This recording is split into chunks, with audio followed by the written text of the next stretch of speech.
कई जीत बाकी है, कई हार बाकी है, अभी तो जीवन का सार बाकी है। यह तो एक पन्ना था, यह तो एक पन्ना था, अभी तो पूरी किताब बाकी है, अभी तो पूरी किताब बाकी है। हेलो नमस्कार, स्वागत है आप सभी का मेरे YouTube channel DG math solutions में। बोर्ड एग्जाम को देखते हुए मैंने आप सभी लोगों के लिए अपने चैनल पर एक दमदार क्रैश कोर्स सीरीज को चालू किया था, जिसका पहला वीडियो मैंने सरफेस एरिया एंड वॉल्यूम का अपलोड किया था। आज उसी के अंतर्गत मैं आप सभी लोगों के लिए इसका सेकंड वीडियो लेकर आया हूं। दोस्तों, ये दोनों वीडियो से आपका एक क्वेश्चन एग्जाम में 101% आने वाला है, तो जुड़े रहे और बने रहे मेरे चैनल के साथ। आज का हमारा पहला शानदार क्वेश्चन है, पानी से भरे हुए एक अर्धगोलीय टैंक को एक पाइप के द्वारा 3/4/7 लीटर पर सेकेंड की दर से खाली किया जाता है। यह पाइप टैंक को आधा खाली करने में कितना समय लेगा यदि टैंक का व्यास 3 मीटर है। तो दोस्तों, इस तरह के क्वेश्चंस में ये 6 नंबर का क्वेश्चन आपके प्रश्न पत्र में छपने वाला क्वेश्चन है। तो हमेशा याद रखिएगा, इस तरह के जितने भी क्वेश्चंस होते हैं उसमें जब भी कभी टैंक की बात करें, टैंक को खाली करने की बात करें, या टैंक को भरने की बात करें, या टैंक की धारिता का बात करें, तो इन सभी का मतलब यह होता है कि हमें टैंक के वॉल्यूम की बात कर रहा है वो हमसे, तो टैंक के आयतन की बात कर रहा है। तो सबसे पहले मुझे अर्धगोलीय टैंक का आयतन यहाँ पर निकाल लेना है। तो अर्धगोलीय टैंक का व्यास हमें दिया गया है 3 मीटर। तो व्यास हमारा है 3 मीटर दिया गया है। यहां से हम अपनी त्रिज्या निकाल लेंगे। त्रिज्या इक्वल टू होती है डायमीटर बाय 2, व्यास बटे 2। तो त्रिज्या हमारी है 3 मीटर, तो 3/2 मीटर हो जाएगा। अब बात करते हैं अर्धगोलीय टैंक के आयतन की बात करते हैं। तो अर्धगोलीय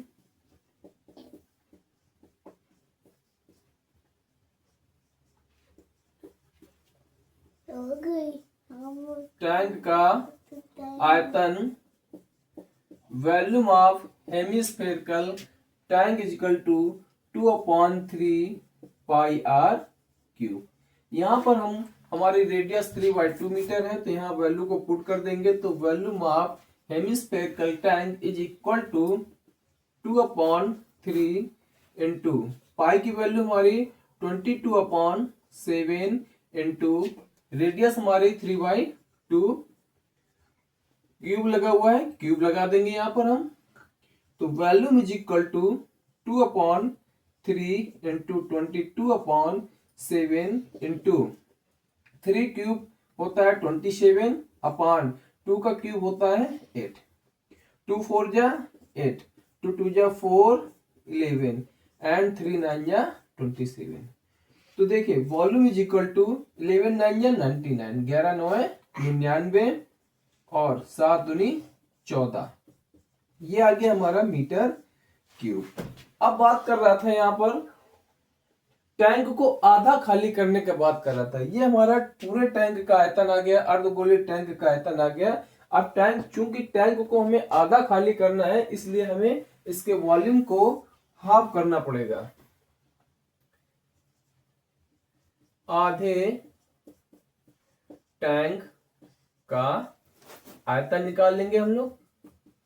तो जितना भी आयतन हमारा आया हुआ है उसे 1/2 कर देंगे। तो आयतन हमारा आया हुआ है 99/14। तो ये हमारा हो जाएगा 99/14 दूनी 28 मीटर क्यूब। अब एक चीज इसमें जो सबसे इंपॉर्टेंट है ध्यान देने वाली, कि अर्धगोलीय टैंक को एक पाइप के द्वारा 3/4/7 लीटर पर सेकेंड की दर से खाली किया जाता है। बात यहाँ पर लीटर की कर रहा है, और हमारा जो वॉल्यूम निकल के आया है, आयतन निकल के आया है, वो मीटर क्यूब है। तो सबसे पहले हमें इसकी यूनिट को चेंज करना पड़ेगा। तो आप सभी को यह पता होना चाहिए कि 1 metre cube is equal to होता है 1000 लीटर। तो अब यहाँ पर हमारे जो वॉल्यूम है, न्यू वॉल्यूम आया है, या हाफ, आधे टैंक का आयतन आया है, आधे टैंक का आयतन जो हमारा आएगा, अब यहां से हम इसकी यूनिट को चेंज करेंगे, तो ये 99/28 इंटू 1000 लीटर। अब ये क्वेश्चन हमारा मीटर क्यूब से इसकी यूनिट हमारी लीटर में कन्वर्ट हो चुकी है। अब बात करते हैं, यहां पर हमसे फाइंड करने के लिए बोला था कि कितना समय लेगा, इट मींस इसका टाइम पूछ रहा था, और यहां पर हमें इसकी दर दी गई थी कि 3/4/7 लीटर पर सेकेंड की दर से खाली किया जाता है। इसका मतलब हुआ 7×21=4 25/7, मतलब कि 25/7 लीटर टैंक को खाली करने में जो पाइप समय ले रहा है वो 1 सेकेंड है। इसकी दर है हमारी, दर इज इक्वल टू 7×21=4 25, 25/7 लीटर पर सेकेंड। ये लीटर पर सेकेंड जो इसकी यूनिट है, इसका मतलब हुआ कि 25/7 लीटर को खाली करने में जो पाइप है वो 1 सेकेंड का समय लेता है। तो यहां पर लिखेंगे 25/7 लीटर को खाली करने में लिया गया समय इज इक्वल टू 1 सेकेंड। अब बात करते हैं कि हमें खाली कितना करना है टैंक को, 99/28 इंटू 1000 लीटर को। तो यहां पर लिखेंगे 99,000/28 लीटर को खाली करने में लगा समय। तो ये हमारा हो जाएगा 99,000/28 इंटू 7/25। अब कट करते हैं, 7 चौको 28, 25 एकम 25, इससे काटेंगे 25 से 75, ये हमारा बचेगा यहाँ पे 24, 240 हो गया, 25 अट्ठे 200, 25 9 225 हो जाएगा। यहाँ बचेगा हमारा 15, ये हो जाएगा 150, 25 छंका 150, 25 शून्य 0। अब 4 से इसको काटेंगे, ये हो जाएगा हमारा, 4 से कट करेंगे, 4 9 36, बचेगा 3, 4 9 36, और ये बचेगा 0। 990 सेकेंड ये हमारा आंसर होगा। आप चाहे तो 990 सेकेंड को आप मिनट में भी कन्वर्ट कर सकते हैं। तो टाइम इज इक्वल टू हो जाएगा, मिनट में कन्वर्ट करने के लिए हमें 60 से डिवाइड करना होगा, तो 0 से 0 कैंसिल हो गया, ये आएगा हमारा 6 एकम 6, और ये बचेगा 3, 39 हो जाएगा हमारा, 39 6 36। अब बचेगा 3, सॉरी 1 मिनट, आप इसको पहले 3 से कट कर दीजिए, 3 दूनी 6, और ये हो जाएगा 33/2 हो जाएगा। तो आप इसे 2 से जब डिवाइड करेंगे तो 2 एकम 2 हो जाएगा, बचेगा 1, 13 हो जाएगा, 2 छक्के 12, इट मीन्स 16 मिनट और 30 सेकेंड। ये आपका आंसर होगा। तो आज का हमारा दूसरा क्वेश्चन है, एक गोलाकार कांच के बर्तन की एक बेलन के आकार की गर्दन है जिसकी लंबाई 7 सेंटीमीटर तथा व्यास 2 सेंटीमीटर है, जबकि गोलाकार भाग का व्यास 8.4 सेंटीमीटर है। ज्ञात कीजिए कि बर्तन में कितना पानी भरा जा सकता है। तो सबसे पहले बेलनाकार भाग की ऊंचाई, बेलनाकार, सॉल्व करते हैं इसको, बेलनाकार भाग की ऊंचाई small h is equal to दी गई हमको 7 सेंटीमीटर तथा बेलनाकार भाग का व्यास small d is equal to, ये हमारा 2 सेंटीमीटर है। यहां से हम लोग सबसे पहले रेडियस को फाइंड कर लेते हैं। तो त्रिज्या हमारी होगी, त्रिज्या r इज इक्वल टू होगी d/2, it means 2/2, 2 1 2, 2 Ekam 2, 1 centimetre आगे। ये है हमारी बेलनाकार भाग की त्रिज्या। अब हमें आगे दिया गया है गोलाकार भाग का व्यास, हमको दिया गया है गोलाकार भाग का व्यास, इट मीन्स कैपिटल डी मान लेते हैं। डी इज इक्वल टू दिया गया है r/2, इट मीन्स 8.4/2, यू होगा हमारा 4.2 सेंटीमीटर। अब हम लोग बात करते हैं कि कह रहा है कि ज्ञात कीजिए कि बर्तन में कितना पानी भरा जा सकता है। तो इससे पहले भी क्वेश्चन में मैंने आपसे डिस्कस किया था आप लोगों से कि जब भी कभी किसी भी बर्तन की बात करें उसमें कितना पानी भरा जा सकता है, कितना पानी निकाला जा सकता है, किसी भी टैंक में कितना पानी भरा जा सकता है, उस टैंक से कितना पानी निकाला जा सकता है, या कभी भी धारिता की बात करें तो हमें उस क्वेश्चन में वॉल्यूम फाइंड करना होता है। तो सबसे पहले बर्तन में कितना पानी भरा जा सकता है, तो बर्तन में पानी की मात्रा, इसका मतलब ये हो जाएगा। अब हम सबसे पहले यहाँ पर फिगर ड्रॉ कर लेते हैं कि हमारा गोलाकार एक बर्तन हो गया जिसमें एक ये बेलनाकार कांच की नली लगी हुई है। तो इस पूरे फिगर में कितना पानी आएगा, तो इसमें सबसे पहले हमें इस गोलाकार भाग का आयतन पता चल जाए और बेलनाकार नली का आयतन पता चल जाए, तो हमें ये ज्ञात हो जाएगा कि बर्तन में पानी की मात्रा कितनी है। तो बर्तन में पानी की मात्रा इज इक्वल टू लिखेंगे बेलनाकार नली का आयतन प्लस गोलाकार बर्तन का आयतन। आप सभी लोगों को पता होगा कि बेलनाकार नली का आयतन मीन्स बेलन का आयतन क्या होता है, pi r square h, plus गोलाकार बर्तन का आयतन, इट मीन्स गोलाकार, अब गोले का आयतन कितना होता है 4/3 पाई r क्यूब। अब यहां से पाई कॉमन है, पाई को कॉमन कर लेते हैं, पाई हमारा कॉमन हो जाएगा तो अंदर हमारा बचेगा r square small h plus 4/3 r cube. यहां पर वैल्यू पुट कर देते हैं और कैलकुलेट कर लेते हैं। पाई को भी ऐसे ही रहने दीजिए। r स्मॉल r की वैल्यू हमारी है 1, तो 1 का स्क्वायर इंटू h की वैल्यू कितनी दी गई हमको 7, प्लस 4/3 कैपिटल R की वैल्यू कितनी हमारी 4.2। अब यहाँ पे स्क्वायर लगा हुआ है, क्यूब लगा हुआ है, यहाँ क्यूब हम लगा देते हैं। तो सॉल्व करते हैं इसको। पाई की वैल्यू यहाँ पे हम 22/7 पुट कर दीजिए और ये हमारा हो जाएगा 1 का स्क्वायर 1 इंटू 7 प्लस 4/3 इंटू 4.2 का क्यूब करेंगे तो 4.2 इंटू 4.2 इंटू 4.2 ये आएगा हमारा। 3 से कट कर देते हैं, 3 एकम 3, 3 चौको 12।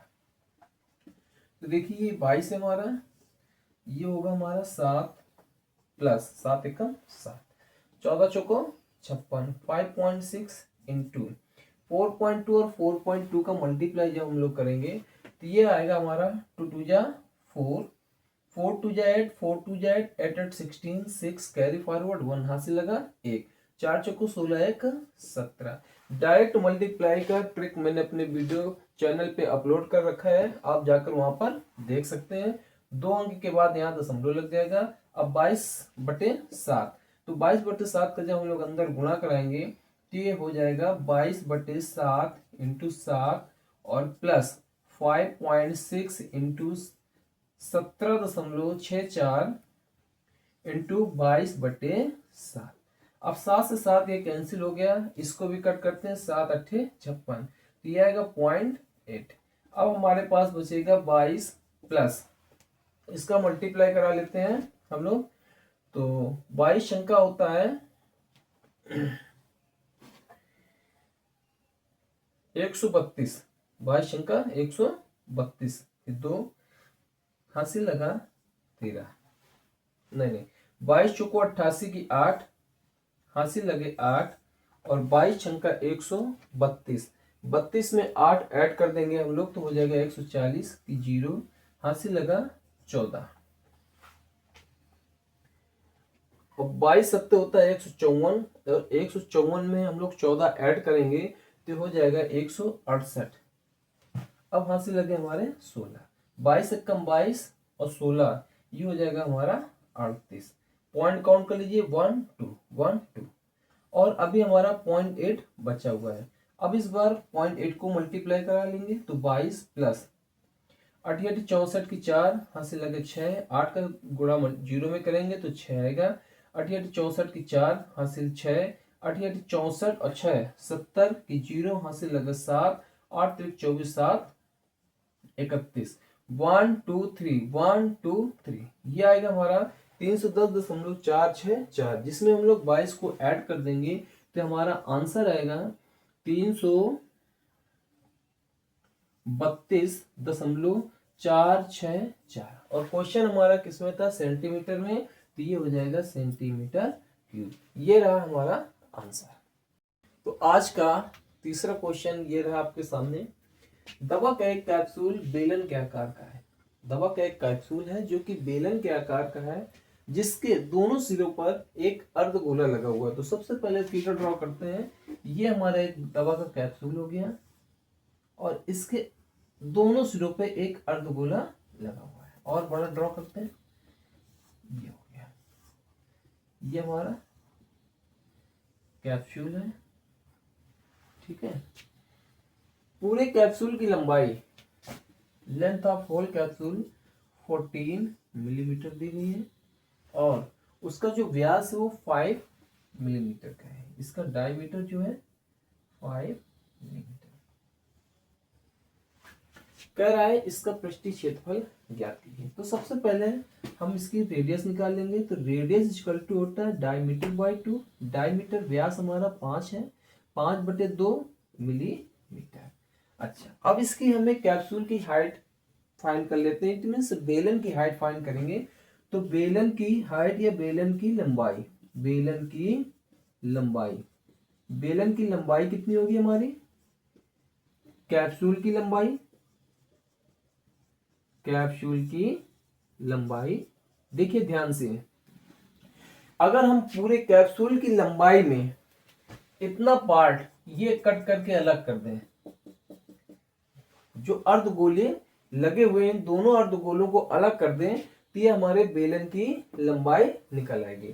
तो यहाँ कैप्सूल की जो लंबाई में 2 इंटू अर्धगोले की लंबाई को हम हटा दें, अर्धगोले की लंबाई। अब यहाँ पर 2 इंटू इसलिए लिखा गया है क्योंकि हमारे यहाँ पर 2 अर्धगोले बने हुए हैं।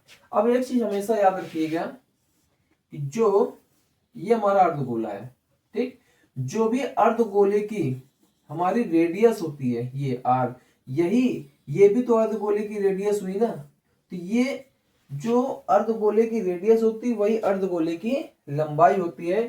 तो कैप्सूल की लंबाई टोटल हमारी 14 mm है, मिलीमीटर है, माइनस 2 इंटू अर्धगोले की लंबाई मतलब अर्धगोले की त्रिज्या। अर्धगोले की त्रिज्या हमारी है 5/2। तो 2 से 2 कैंसिल हो जाएगा और आंसर आएगा हमारा 14 - 5 9 मिलीमीटर।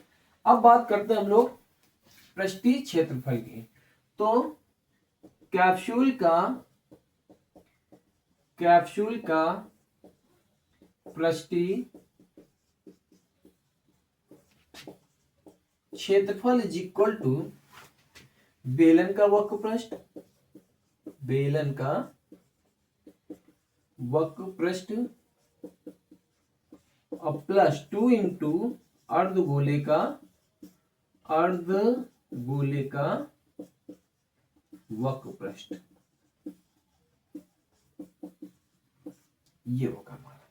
तो बेलन का वक्रपृष्ठ हमारा कितना होता है 2πRh प्लस 2 इंटू अर्धगोले का वक्रपृष्ठ क्या होता है 2πr²। अब यहां से देखिए, पहले तो कॉमन कर, चाहे तो आप ऐसे भी वैल्यू पुट कर सकते हैं, और यदि आप कॉमन कर लेंगे तो थोड़ा सा क्वेश्चन आपका इजी हो जाएगा, जो कि आपके एग्जाम के लिए बहुत ही महत्वपूर्ण होगा। तो यहाँ से हम लोग 2πr कॉमन कर लेते हैं, 2πr।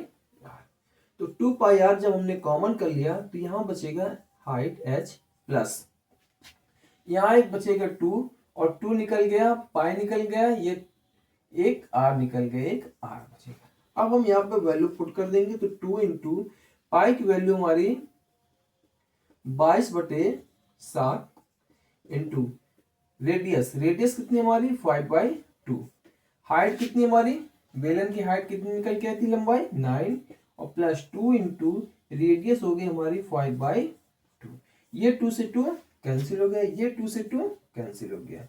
22 पंचे होता है 110/7 इंटू 9 5 14, 7 दूनी 14। अब बचा हमारे पास 110 गुणते 2, 220। ये रहा आपका आंसर। अब क्वेश्चन हमारा मिलीमीटर में दिया गया तो ये मिलीमीटर में, millimetre square. This is your answer. ये रहा आज का आपका तीसरा क्वेश्चन। तो आज ये रहा आपका चौथा क्वेश्चन, 4 मार्क्स का आया हुआ क्वेश्चन है आपका बोर्ड एग्जाम में। लिखा हुआ है एक लंबवृत्तीय शंकु की तिर्यक ऊंचाई 13 सेंटीमीटर है तथा संपूर्ण पृष्ठ 95 सेंटीमीटर स्क्वायर है। इसके आधार की त्रिज्या ज्ञात कीजिए। तो आधार की त्रिज्या हमसे पूछ रहा है, तो सबसे पहले हमें क्या क्या दिया गया है, रेडियस हमें ज्ञात करना है। आधार की त्रिज्या ये हमें ज्ञात करनी है, r इक्वल टू, और हमें तिर्यक ऊंचाई, इट मींस स्लैंट हाइट, तिर्यक ऊंचाई ये हमें दी गई है, l is equal to 13 centimetre. और संपूर्ण पृष्ठ हमें दिया गया है, शंकु का संपूर्ण पृष्ठ, शंकु का संपूर्ण पृष्ठ ये हमें दिया गया है 95 सेंटीमीटर स्क्वायर। इस तरह के क्वेश्चंस में हमेशा याद रखिएगा कि जो कुछ भी वैल्यू आपको दी गई हो, संपूर्ण पृष्ठ दिया गया हो, वक्र पृष्ठ दिया गया हो, या फिर आयतन दिया गया हो, आप सीधे सीधे उसी का फार्मूला पुट कर दीजिए। तो शंकु का संपूर्ण पृष्ठ होता है पाई r और ब्रैकेट में l plus r is equal to 95। अब दोस्तों पाई हमारा मल्टीप्लाई में है रेडियस से, इसको डिवाइड ट्रांसपोज करेंगे, पक्षांतर करेंगे तो ये मल्टीप्लाई में डिवाइड में हो जाएगा, तो पाई से पाई आपका कैंसिल हो जाएगा। अब बचेगा हमारे पास r का अंदर मल्टीप्लाई कर देते हैं ब्रैकेट में, तो ये हो जाएगा r into l plus r into r square is equal to 90। अब यहाँ पर l की वैल्यू पुट कर देते हैं, l की वैल्यू हमें 13 दी गई है, ये हो जाएगा 13r plus r square is equal to 90। 90 को ट्रांसपोज करेंगे, r स्क्वायर को पहले लिख लेते हैं, तो r square plus 13r minus 90 is equal to 0। अब इसके हम लोग फैक्टर कर लेते हैं, ये आपकी बन गई क्वाड्रेटिक इक्वेशन, इट मींस द्विघात समीकरण। तो मल्टीप्लाई करने पे हमें 90 चाहिए और जोड़ने या घटाने पे हमें 13 चाहिए। तो 90 कैसे फैक्टर करते हैं, 18 पंचे 90, 18 में 5 जब हम लोग घटाएंगे तो 13 आएगा। तो लिखेंगे यहाँ पे r square plus 18r minus 5r minus 90 is equal to 0। अब यहां से हम दोनों का r कॉमन है, तो ब्रैकेट में बचेगा r प्लस 18 और यहां से हमारा माइनस 5 कॉमन है, तो ब्रैकेट में आएगा, माइनस निकल गया 5 निकल गया, बचेगा r, और माइनस जब कॉमन किया जाता है तो माइनस प्लस हो जाता है, और 5 के इसमें डिवाइड करेंगे आएगा 18 इज इक्वल टू 0। हमेशा याद रखिएगा द्विघात समीकरण में, अभी मैं उसका भी एक वीडियो आपके लिए लेकर आऊंगा, बहुत इंपॉर्टेंट टॉपिक वो भी एग्जाम के लिए है, कि जब भी कभी जो कॉमन करने पे पहले ब्रैकेट पे बनता है वही सेम कंपोनेंट सेकंड ब्रैकेट पे भी आने चाहिए। अगर नहीं आ रहे इसका मतलब आपने क्वेश्चन को कहीं ना कहीं गलत किया है। अब दोनों पूरे क्वेश्चन मतलब पूरी क्वेश्चन से r प्लस 8 कॉमन कर लेंगे, r प्लस 18, तो हमारा सेकंड ब्रैकेट में आएगा r minus 5 is equal to 0। एक बार इसे लेते हैं हम लोग, तो r plus 18 is equal to 0, ये मल्टीप्लाई में है, इसको ट्रांसपोज करेंगे तो 0 अपन r माइनस 5 0 हो जाएगा। तो r इज इक्वल टू -80। एक बार इसे लेते हैं हम लोग r-5, इसको ट्रांसपोज करेंगे, पक्षांतर करेंगे तो 0 अपान में ये हो जाएगा, तो ये पूरा 0 हो जाएगा, इज इक्वल टू 0।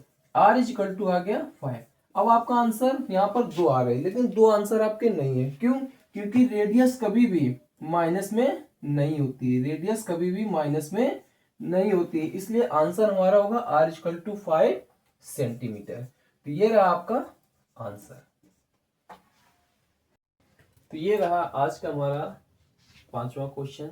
बहुत ही शानदार क्वेश्चन है। देखिए क्वेश्चन को, एक जूस बेचने वाला अपने ग्राहकों को गिलासों से जूस देता था। एक कोई जूस बेचने वाला है जो कि ग्लास से जूस देता है। बेलनाकार ग्लास का आंतरिक व्यास 5 सेंटीमीटर था, परंतु ग्लास के निचले आधार में, देखिए जूस तो सभी लोग अब ग्लास में ही देते हैं, लेकिन वो दुकानदार जो था बहुत ही होशियार था। वो क्या करता था, जो गिलास था उसका आंतरिक व्यास 5 सेंटीमीटर था, परंतु उसने क्या कर रखा था कि ग्लास के निचले आधार में एक उभरा हुआ अर्धगोला बना रखा था सभी ग्लासों में, जिससे ग्लास की धारिता कम हो जाती थी। इट मीन्स अगर वो 250 ml का ग्लास था सपोज दैट, तो उसमें वो ग्लास की जो निचले हिस्से में धारिता को उभार रखा था उसने, तो उससे जूस 250 ml से कम होकर 200 ml 150 ml इस तरह से लोगों को पिलाता था, देता था।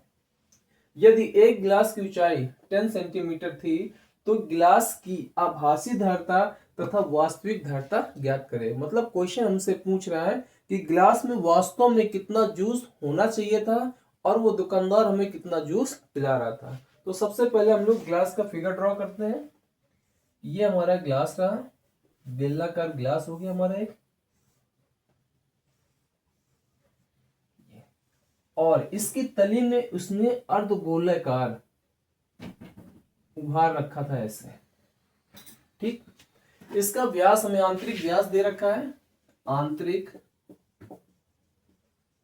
व्यास d is equal to 5 centimetre. यहां से हम लोग सबसे पहले रेडियस फाइंड करेंगे। तो त्रिज्या r इज इक्वल टू आपको पता है d/2 होता है, तो 5/2 सेंटीमीटर हो जाएगा। फिर उसने कहा है कि बेलनाकार ग्लास का आंतरिक व्यास, परंतु ग्लास के निचले आधार में उभरा हुआ अर्धगोला था जिससे ग्लास की धारिता कम हो जाती थी। यदि एक ग्लास की ऊंचाई, हाइट हमको दी गई है, तो बेलनाकार गिलास की ऊंचाई h इज इक्वल टू हमें दिया गया है 10 सेंटीमीटर। पूछ रहे ग्लास की आभासी धारिता। तो ग्लास की सबसे पहले आभासी धारिता निकाल लेते हैं। आभासी धारिता, तो ग्लास की आभासी धारिता, ग्लास हमारा कैसा था, बेलनाकार था, और धारिता हमने पहले भी डिस्कस कर रहा था। इसका मतलब वॉल्यूम हमसे पूछ रहा है, तो वॉल्यूम ऑफ सिलेंडर क्या होगा, पाई r स्क्वायर h। तो यहाँ पाई की वैल्यू आप अभी फिलहाल पुट करें या ना करें, पाई को पाई ऐसे ही रहने दें। रेडियस हमारी कितनी है, 5/2, स्क्वायर लगा है स्क्वायर लगा देते हैं, इंटू हाइट हमारी है 10, तो ये आ जाएगा पाई इंटू 5 का स्क्वायर 25, 25, 2 का स्क्वायर 4 इंटू 10, 2 दूनी 4, 2 पंचे 10, 25 से कम 125/2 पाई, ये सेंटीमीटर स्क्वायर।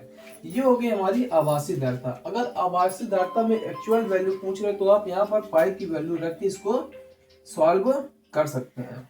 चलिए अच्छा देखते हैं। इसमें वास्तविक धारिता भी हमसे पूछी गई है। वास्तविक धारिता का मतलब ये हो गया कि वास्तव में वो हमें कितना जूस पिला रहा है। बहुत ही चालाक होशियार दुकानदार था, उसने उसकी तली पर एक अर्धगोला बना रखा था। तो ये हमारा ग्लास हो गया, इसकी वास्तविक धारिता हो गई जो कि हम लोग फाइंड कर चुके हैं। इसमें यदि हम जितना भी उसने पार्ट को उभार रखा है अर्धगोले को, यदि इससे हम लोग हटा दें तो वो जितना जूस, जितनी क्वांटिटी में जूस हमें पिला रहा है वो क्वांटिटी हमारी रियल क्वांटिटी निकल आएगी। तो सबसे पहले हम लोग यहाँ पर अर्धगोले का आयतन या अर्धगोले की धारिता फाइंड करते हैं। तो अर्धगोले की धारिता, तो अर्धगोले का आयतन होता है 4/3 पाई r क्यूब। ये हो जाएगा अर्धगोला, तो 2/3 पाई r। यहाँ पर भी पाई की वैल्यू रख दीजिए, क्योंकि अभी हमें टोटल आभासी धारिता में हमें अर्धगोले की धारिता को घटाना, तो एक साथ ही पाई की वैल्यू को पुट कर देंगे। तो 2/3 इंटू पाई इंटू आर की वैल्यू हमारी 5/2 है, इसका क्यूब कर देंगे। तो ये हो जाएगा 2/3 इंटू पाई इंटू 5 का क्यूब होता है 125/2 का क्यूब 8, 2 चौको 8। ये आ जाएगा हमारा 125 पाई बटे 4×12 सेंटीमीटर क्यूब। Centimetre cube. अब हमसे पूछता है वास्तविक धारिता, तो वास्तविक धारिता इज इक्वल टू आभासी धारिता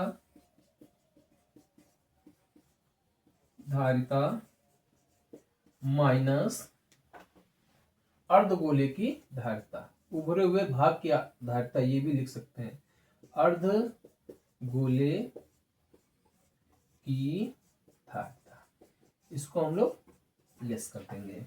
तो आभासी धारिता हमारी निकल के आई थी 125 पाई बटे 2 माइनस, यह है हमारी 125 पाई बटे।